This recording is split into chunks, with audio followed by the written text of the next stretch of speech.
स्वागत है आप सभी का नालंदा यूनिवर्स 77 पर। कैसे हैं आप सब। आज हम बात करने वाले हैं भाग 3 मॉडर्न हिस्ट्री यानी कि आधुनिक भारत का भाग 3 होगा। और मैं उम्मीद करता हूं कि आप सभी ने भाग 1 और भाग 2 को जरूर देखा होगा और सभी को पसंद भी आया होगा।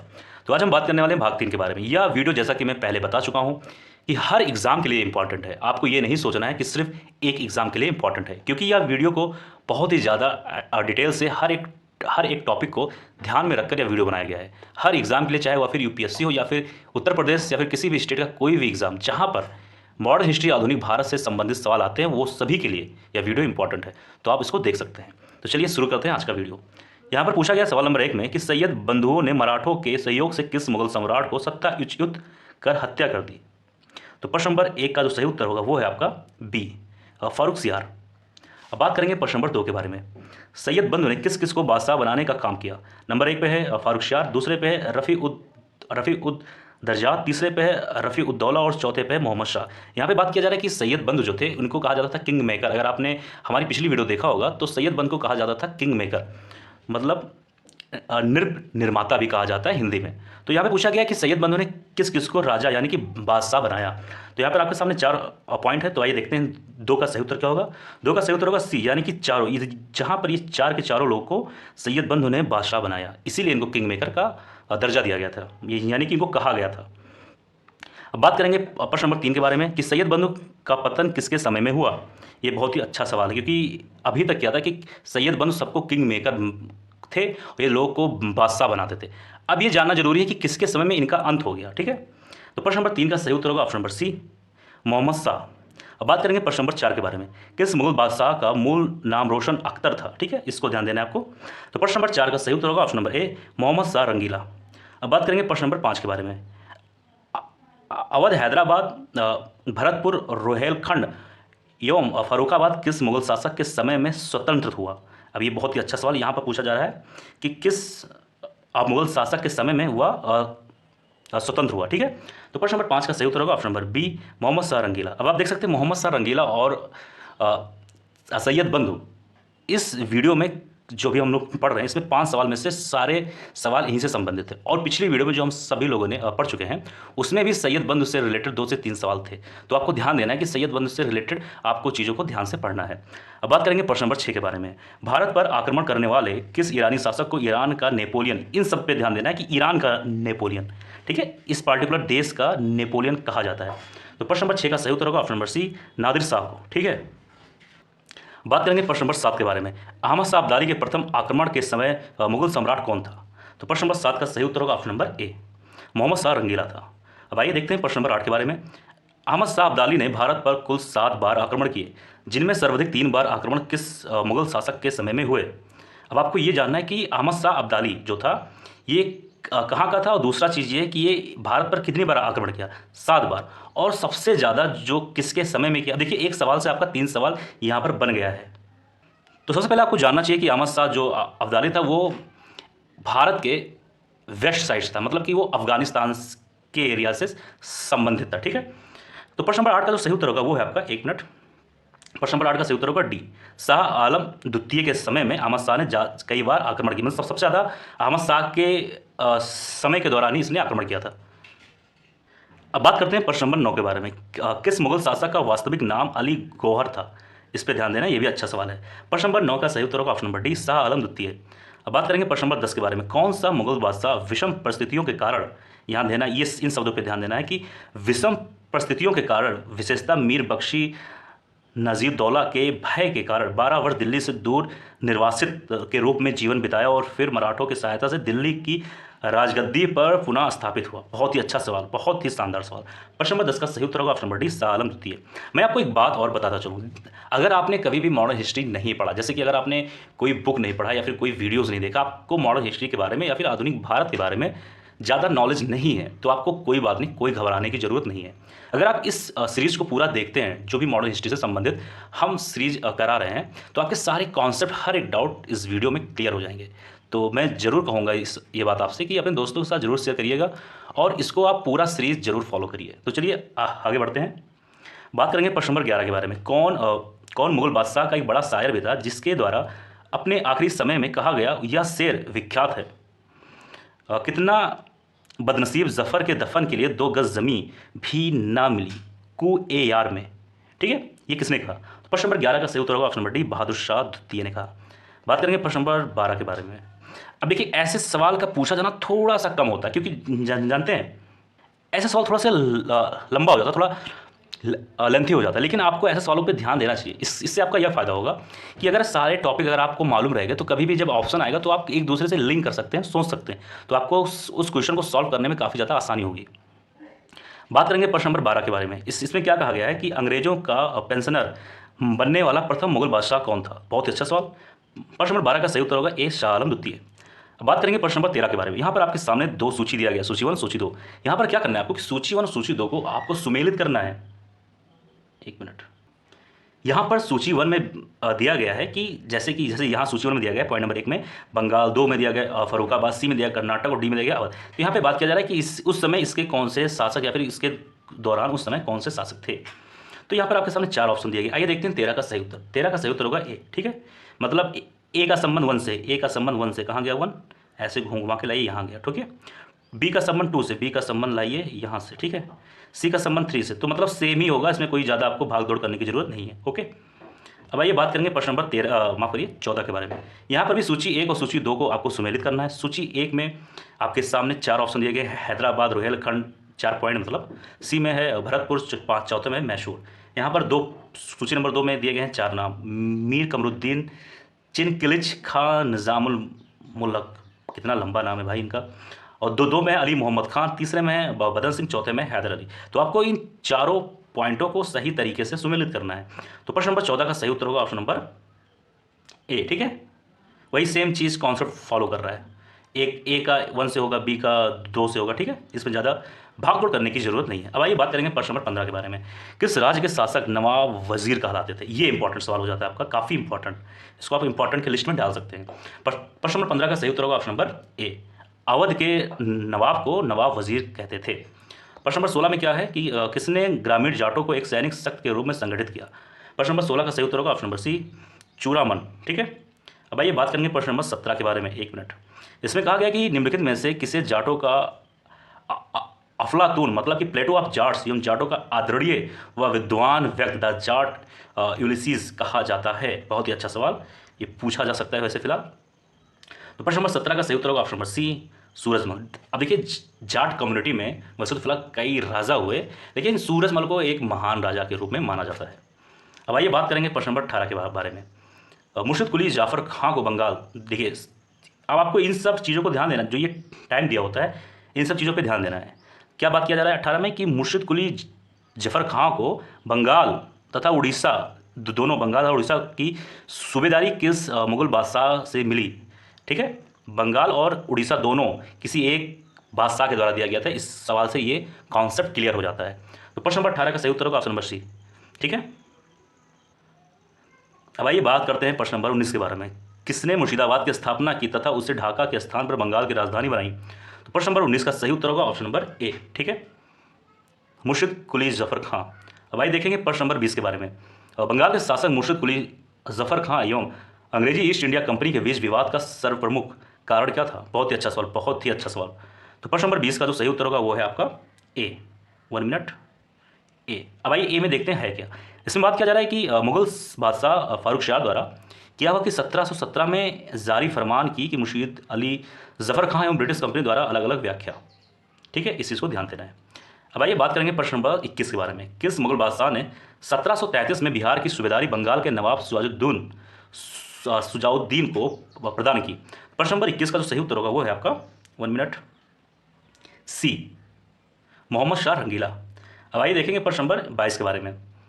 बंगाल के किस नवाब ने यूरोपियन लोगों की तुलना मधुमक्खी के छत्ते से की, जिसे यदि ना छेड़ा जाए तो शहद देगी, पर यदि छत्ते के साथ छेड़छाड़ की गई तो मधुमक्खियाँ काट कर प्राण ले सकती थी?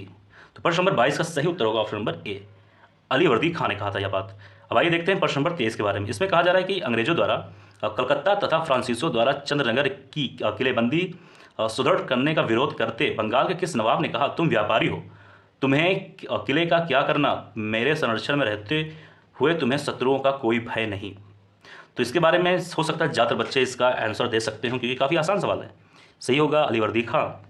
अब आइए बात करेंगे प्रश्न नंबर 24 के बारे में। बंगाल का वह नवाब कौन था जो जनता माफ़ करिए, फिर से एक बार देख लेते हैं। बंगाल का वह नवाब कौन था जो जानता था कि वह अंग्रेजों को बंगाल की भूमि से निकाल बाहर कर सकता है, किंतु ऐसी स्थिति में उसके ही शब्दों में समुद्र में आग लग जाएगी। इस चीज़ को आपको डीप से सोचना है।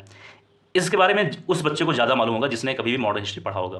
तो प्रश्न नंबर 24 का सही उत्तर होगा ऑप्शन नंबर ए, अलीवर्दी खां। अब आप देख सकते हैं काफ़ी सवाल अलीवर्दी खां से संबंधित भी आया है, तो जिसके बारे में 3 से 4 सवाल आ जाए वो समझ लीजिए कि कहीं ना कहीं वो सवाल इंपॉर्टेंट हो जाता है। बात करेंगे प्रश्न नंबर 25 के बारे में। आइए देखते हैं कि इस पॉइंट में क्या कहा जा रहा है। ठीक है, एक मिनट। इसमें कहा जा रहा है कि बंगाल के किस नवाब ने अपने उत्तराधिकारी को यह सलाह दी कि तीनों यानी कि अंग्रेज, फ्रांसीसी एवं इच को एक साथ निर्बल करने, माफ़ करिए यहाँ पे इच नहीं होगा, यहाँ पे होगा डच।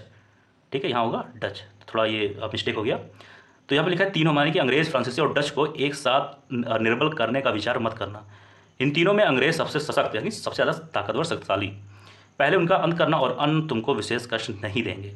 अब देखिए बहुत अच्छी बात कही है। एक बंगाल के शासक थे, उन्होंने कहा कि जैसे कि अंग्रेज जो है यानी कि ब्रिटिशर्स और फ्रांस और डच, तो इन्होंने कहा था कि इन तीनों को एक साथ कुछ मत करना, क्योंकि इसमें ये हैं ब्रिटिशर्स हैं ताकतवर, तो भाई जब इनके साथ कुछ छेड़खानी तुम करने लगोगे तो ये बंदा हो जाएगा सतर्क। तब जब ये सतर्क हो जाएगा तब तुम कुछ नहीं कर सकते। तो सबसे पहले इसको खत्म करो। जब इसको तुम खत्म कर दोगे, जो सबसे ताकतवर है, तो जो सबसे कम ताकतवर है वो तो अपने आप ही ये डर के भाग जाएंगे कि भाई जब सबसे ज़्यादा ताकतवर वाला नहीं टिका तो हम कैसे टिक सकते हैं। बात करेंगे प्रश्न नंबर 26 के बारे में। इसमें कहा गया है कि बंगाल के नवाब अलीवर्दी खां का उत्तराधिकारी कौन हुआ। देखिए कितनी बार ये सवाल आ चुका है। प्रश्न नंबर 26 का सही उत्तर होगा ए, सिराजुद्दौला। अब देखेंगे प्रश्न नंबर 27 के बारे में। बंगाल के नवाब सिराजुद्दौला तथा ब्रिटिश कंपनी के बीच विवाद के कारण थे। यहाँ पर आपके सामने 3 पॉइंट दिए गए हैं, तो आइए देखते हैं कौन से ऐसे कारण थे कि जो नवाब सिराजुद्दौला तथा ब्रिटिश कंपनी के बीच के विवाद के कारण थे। इसका मतलब ये समझ लीजिए कि सिराजुद्दौला और ब्रिटिश कंपनी के बीच में विवाद हुआ था। ये तो एकदम कॉन्सेप्ट क्लियर हो चुका है। अब क्यों हुआ था, क्या कारण थे, आइए जानते हैं। यहाँ पर 3 पॉइंट दिए गए, 1, 2, 3। आइए देखते हैं सही उत्तर क्या होगा। सही उत्तर डी है, यानी कि तीनों कारण है। तो सबसे पहले क्या है, अंग्रेजों द्वारा कलकत्ते की किलेबंदी, अंग्रेजों द्वारा दस्तक फ्री पास का दुरुपयोग और भगोड़े कृष्ण वल्लभ को कलकत्ता में अंग्रेजों द्वारा शरण देना, इन कथनों का सही होना। ठीक है, अब जैसे मैं आपको समझा देता हूँ। इससे क्या हुआ कि सिराजुद्दौला तथा ब्रिटिश कंपनी जो था, इसमें क्या हुआ कि सिराजुद्दौला ने, जैसे ये है और ये ब्रिटिश है, ठीक है, इन्होंने जो सिराजुद्दौला था, इन्होंने ब्रिटिश को एक फरमान दिया कि भाई आप लोग, मतलब एक फ्री पास दिया कि आप लोग अच्छे से व्यापार करिए और हमको जो भी थोड़ा बहुत टैक्स उसको आप देते रहिए। अब इन लोगों ने क्या किया कि इनके मन में आ गया लालच। अब इन लोगों ने क्या किया कि जहाँ पर इनको व्यापार करना था, इसके चारों तरफ ये लोग करने लगे किलाबंदी। जब तुम कहीं पर व्यापार करोगे, जब उसके चारों तरफ किलाबंदी करने लगोगे, तो कहीं ना कहीं लोगों को ये शक हो जाएगा कि आप उस चीज़ पर आप कब्जा कर रहे हो। ठीक है, तो एक पहला रीज़न ये था। और दूसरा रीज़न ये था कि जब सिराजुद्दौला द्वारा इनको फ्री पास दिया गया तो उसका इन्होंने गलत दुरुपयोग किया, और सिराजुद्दौला के लोगों को भी काफ़ी ज़्यादा ये लोग परेशान करते थे।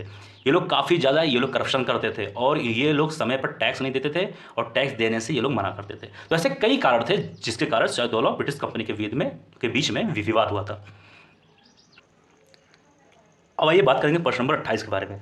इसमें कहा गया है कि वही सेम सवाल है कि सूची 1 सूची 2 को आपको सुमेलित करना है। यहाँ पे सूची 1 में बात किया जा रहा है कि कलकत्ता पर नवाब सिराजुद्दौला द्वारा अधिकार। ठीक है, पहले पॉइंट ए पर आप ध्यान दीजिए। बी पे बात किया जा रहा है कि कालकोठरी की त्रासदी। सी पे बात किया जा रहा है कि अलीनगर की संधि, और चौथे बात किया जा रहा है कि प्लासी का युद्ध। अब आपके सामने इन चारों घटनाक्रम का एक टाइम दिया हुआ, जैसे कि इतने से इतने के बीच। अब आपको ये बताना है कि जैसे कि मान लीजिए कि ये है प्लासी का युद्ध, तो आपको इन 4 समय को देखना, बताना है कि क्या प्लासी का युद्ध कब हुआ था, उसको आपको उसके सामने सुमेलित करना है, मैच कराना है, सही आंसर देना है। तो प्रश्न नंबर 28 का सही उत्तर होगा ऑप्शन नंबर ए। ए क्यों होगा, आइए जानते हैं। ए कलकत्ता पर नवाब सिराजुद्दौला का अधिकार जो था, उसका सही उत्तर होगा, 1 मिनट, ये। अब बी में क्या था, कालकोठरी की त्रासदी कब हुई थी, अब आइए जानते हैं। ये हुआ था आपका 20 जून 1756। ऐसे सी जैसे है अलीनगर की संधि कब हुई थी, तो 1 मिनट कब हुई थी, ये 3 जो ये दिया हुआ ना 3 पे, 9 फरवरी 1757। और कहाँ गया चौथा कुछ था ना, ये हाँ, प्लासी का युद्ध कब हुआ था, 23 जून 1757। ठीक है, अब आप समझ चुके होंगे। बात करेंगे प्रश्न नंबर 29 के बारे में। इसमें कहा गया कि बंगाल के नवाब मीर जाफर ने कठपुतली मुगल बादशाह शाह आलम द्वितीय से क्लाइव को साबात जंग युद्धों की अनुभव प्राप्त की उपाधि एवं कुछ क्षेत्रों की जमींदारी दिलाई। और क्लाइव की जागीर कहलाने वाले उस क्षेत्र की पहचान करें। बहुत ही अच्छा सवाल, बहुत ही अच्छा सवाल है। वैसे ऐसे सवाल पूछे जाने का थोड़ा चांस कम हो जाता है यहाँ पर। तो प्रश्न नंबर 29 का सही उत्तर होगा ए, 24 परगना, ठीक है। अब आइए देखते हैं प्रश्न नंबर 30 के बारे में। बंगाल के नवाब मीर कासिम ने मुर्शिदाबाद के स्थान पर मुंगेर को राजधानी बनाया, क्योंकि क्योंकि क्या कारण था भाई? बंगाल के जो नवाब थे मीर कासिम ने मुर्शिदाबाद के स्थान पर मुंगेर को राजधानी बनाया। पहले था मुर्शिदाबाद, एक मिनट, पहले था मुर्शिदाबाद, फिर बनाया मुंगेर। तो कुछ तो का कारण रहा होगा, वैसे तो कोई बनाएगा नहीं। तो प्रश्न नंबर 30 का सही उत्तर होगा ए। अब ए क्या है? वह मुर्शिदाबाद के षड्यंत्रमय वातावरण तथा कलकत्ता से दूर रहना चाहता था ताकि अंग्रेजों का हस्तक्षेप न हो। ये बात हुआ था जब प्लासी का युद्ध हो गया था, उसके बाद की बात है ये। क्योंकि पहले अंग्रेजों ने इनका साथ दिया, फिर बाद में अंग्रेज इनसे साइन करा लेते थे और इलीगल काम करते थे। और इनके जहाँ क्षेत्र था, जहाँ के ये किंग हुआ करते थे, वो नहीं चाहते थे कि इनके क्षेत्र के लोगों को कोई प्रॉब्लम हो। तो ये बात बीच बीच में अंग्रेजों को भी बोल दिया करते थे, उनके काम में एक अड़चन पैदा करते थे। तो अंग्रेजों ने सोचा कि जो पहले शासक थे मीर जाफ़र, उनको ही क्यों ना किंग बना दिया जाए। तब इनकी हालत हो गई खस्ती। बाद में इन्होंने ये सोचा। अब आइए आगे बढ़ते हैं। अगर आप चाहते हैं कि मैं किसी टॉपिक पे वीडियो बनाऊं तो आप भाई ज़रूर कमेंट में लिख सकते हैं। वैसे अगर आप मेरा एक यूट्यूब चैनल और है, वहाँ पर भी आप जाके पढ़ सकते हैं, मैं उसका लिंक डिस्क्रिप्शन में डाल दूंगा। अब आइए बात करते हैं सवाल नंबर 31 के बारे में। इसमें कहा गया कि बंगाल के किस नवाब ने ब्रिटिश कंपनी के गवर्नर को लिखा, आपके भद्र पुरुष इस प्रकार व्यवहार करते हैं, वे समझ देश में गड़बड़ी फैलाते हैं, लोगों को लूटते हैं तथा मेरे अधिकारों का अनादर करते हैं तथा उन्हें शारीरिक यातना देते हैं। ये भाई किसने लिखा, आइए जानते हैं। तो प्रश्न नंबर 31 का सही उत्तर होगा ऑप्शन नंबर एक मिनट डी, मीर कासिम ने कहा। जैसे कि भी मैंने आपको बताया ना कि ये नहीं चाहते थे कि इनके क्षेत्र के आदमियों को कोई प्रॉब्लम हो। अब आइए बात करेंगे प्रश्न नंबर 32 के बारे में कि क्या कहा जाता है प्रश्न नंबर 32 में। एक मिनट। तो प्रश्न नंबर 32 में है कि बंगाल के किस नवाब ने 2 वर्ष के लिए सभी व्यापारियों के लिए समस्त व्यापारिक करों एवं चोंगियों को खत्म कर एक बड़ा असाधारण कदम उठाया था। ये अच्छा सवाल है, ये पूछा जा सकता है। प्रश्न नंबर 32 का सही उत्तर होगा सी, मीर जाफ़र। जैसे कि मैंने भी बात किया था ना, पहले मीर जाफ़र थे, उसके बाद में मीर कासिम आए। अब बात करेंगे प्रश्न नंबर 33 के बारे में कि क्लाइव एवं मुगल बादशाह शाह आलम द्वितीय के बीच हुए इलाहाबाद की प्रथम संधि। अब देखिए यहाँ पर आपको इन सब चीज़ों को ध्यान देना है। यहाँ पे इलाहाबाद की प्रथम संधि कब हुई थी? 12 अगस्त 1765 के, ठीक है। संदर्भ में इन कथनों पर विचार करना है। यहाँ पर आपके सामने 3 पॉइंट दिए गए हैं। शाह आलम द्वितीय को कड़ा एवं इलाहाबाद के जिले दिए गए, ठीक है। पॉइंट नंबर 2 में क्या है? कंपनी को 26 लाख रुपए सालाना के बदले बंगाल, बिहार एवं उड़ीसा की दीवानी अस्थायी के रूप में मिली। तीसरा, हैदराबाद के उत्तर के जिलों उत्तरी सरकार को अंग्रेजों के जागीर के रूप में मान्यता दी गई। अब देखिए ये घटनाक्रम, जैसे कि इलाहाबाद की प्रथम संधि जो थी, ये बक्सर के युद्ध के बाद हुआ था। अब आपको ये जानना है कि बक्सर और प्लासी युद्ध ये क्या था, इसके क्या इम्पैक्ट, मतलब क्या प्रभाव भारत पे पड़े। तो अगर आपने मेरी पिछली वीडियो देखी होगी तो मैंने उसमें थोड़ा बहुत जिक्र किया है। अगर आप चाहते हैं कि इस पर लॉन्ग एक डिटेल वीडियो बनाया जाए तो आप जरूर कमेंट बॉक्स में लिखिएगा, मैं बढ़िया विस्तार से एक वीडियो बना दूंगा। तो प्रश्न नंबर 33 का सही उत्तर होगा ऑप्शन नंबर डी, 1, 2, 3। ये तीनों सही हैं इस क्वेश्चन के संदर्भ में, ठीक है। अब बात करेंगे प्रश्न नंबर 34 के बारे में। इसमें कहा गया कि इलाहाबाद की द्वितीय संधि जो कि 16 अगस्त को हुई थी, ये किसके किसके बीच में हुई थी? तो प्रश्न नंबर 34 का सही उत्तर होगा ऑप्शन नंबर बी, सैयदौला एवं क्लाइव के बीच में हुई थी, ठीक है। बात करेंगे प्रश्न नंबर 35 के बारे में। कर्नल क्लाइव का गधा या सियार की संज्ञा किसे दी गई थी? ये काफ़ी अच्छा सवाल है, ये पूछा जा सकता है। तो प्रश्न नंबर 35 का सही उत्तर होगा बी, मीर जाफ़र। अब आइए देखेंगे प्रश्न नंबर 36 के बारे में। इसमें कहा गया कि कलकत्ता की सुप्रीम कोर्ट के एक न्यायाधीश ने बंगाल के किस नवाब को भूसे से भरे एक बेताल फैंटम के रूप में उल्लेखित किया?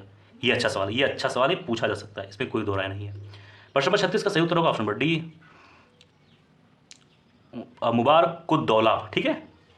अब आइए बात करेंगे प्रश्न नंबर 37 के बारे में। कर्नल मार्शल ने कहा कंपनी के अधिकारियों का अब एक ही उद्देश्य है, जितना लूट सको लूटी, और यह है कि वह सोने की ऐसी थैली है जिसमें जब जी चाहे हाथ डालो। उसमें से वह किसके लिए प्रयुक्त किया गया था? बहुत ही अच्छा सवाल, बहुत ही अच्छा सवाल। अब देखिए यहाँ पर कर्नल मार्शल ने क्या कहा था। अब आइए देखिए किसके लिए कहा था। प्रश्न नंबर 37 का सही उत्तर होगा बी, मीर जाफ़र के लिए कहा था। अब आइए बात करेंगे प्रश्न नंबर 38 के बारे में। यहाँ पर गलती से 3 नहीं लिखा गया है, तो इसको ध्यान रखिए। प्रश्न नंबर 38 है, 1 मिनट। हाँ, किसने फ्रांसीसी विशेषज्ञों की मदद से डिंडीगुल में एक आधुनिक शस्त्रागार स्थापित किया? तो प्रश्न नंबर 8 का सही उत्तर होगा ऑप्शन नंबर, अरे माफ करिए, प्रश्न नंबर 38 का सही उत्तर होगा बी, हैदर अली, ठीक है। 1 मिनट, हाँ सही है। अब बात करेंगे प्रश्न नंबर 39 के बारे में। इसमें कहा गया कि किसने घोषणा कर रखी थी कि यह अंग्रेजों को पहले तो 1 मिनट अकाट से निकाल बाहर करेगा और अतः भारत से। तो प्रश्न नंबर 39 का सही उत्तर होगा ऑप्शन नंबर सी क्या है? हैदर अली। अब बात करते हैं इस वीडियो का लास्ट सवाल, अंतिम सवाल है। इसमें कहा गया है कि सूची 1 और सूची 2 को आपको सुमेलित करना है। यहाँ पर कहा गया कि ए में क्या है, प्रथम एंग्लो मैसूर युद्ध जो कि 1767 और 69 के बीच में हुआ, और दूसरा है कि द्वितीय एंग्लो मैसूर युद्ध जो कि 80 और 84 के बीच में हुआ, तीसरा है द्वितीय एंग्लो मैसूर युद्ध जो कि 90 और 92 के बीच में हुआ, और सूची नंबर 2 में क्या कहा गया है कि मद्रास की संधि। अब यहाँ पे बात किया जा रहा है कि कौन से युद्ध के बाद कौन सी संधि हुई, कौन सा सही है। तो प्रश्न नंबर 40 का सही उत्तर होगा ऑप्शन नंबर ए, यानी कि ए का संबंध 1 से, बी का 2 से और सी का 3 से। मतलब कि प्रथम एंग्लो मैसूर युद्ध जो हुआ था उसके बाद कौन सी संधि हुई थी, तो उसके बाद मद्रास की संधि हुई थी। और बी में क्या है कि द्वितीय एंग्लो मैसूर युद्ध जब हुआ था उसके बाद कौन सी संधि हुई थी, तो मंगलोर की संधि हुई थी। ठीक है, ऐसे है तीसरा। तीसरा कहाँ पर है, ये श्रीरंगपट्टनम की संधि कब हुई थी, तो तीसरा है तृतीय मंगोल मैसूर युद्ध। अब आपको ये जानना चाहिए कि टीपू सुल्तान का देहांत यानी कि मृत्यु कब हुई थी, तो वो चौथे में हुई थी, चौथे एंग्लो मैसूर युद्ध में। तो दोस्तों यह था आज का वीडियो। मुझे उम्मीद है ये वीडियो आप सभी को पसंद आया होगा।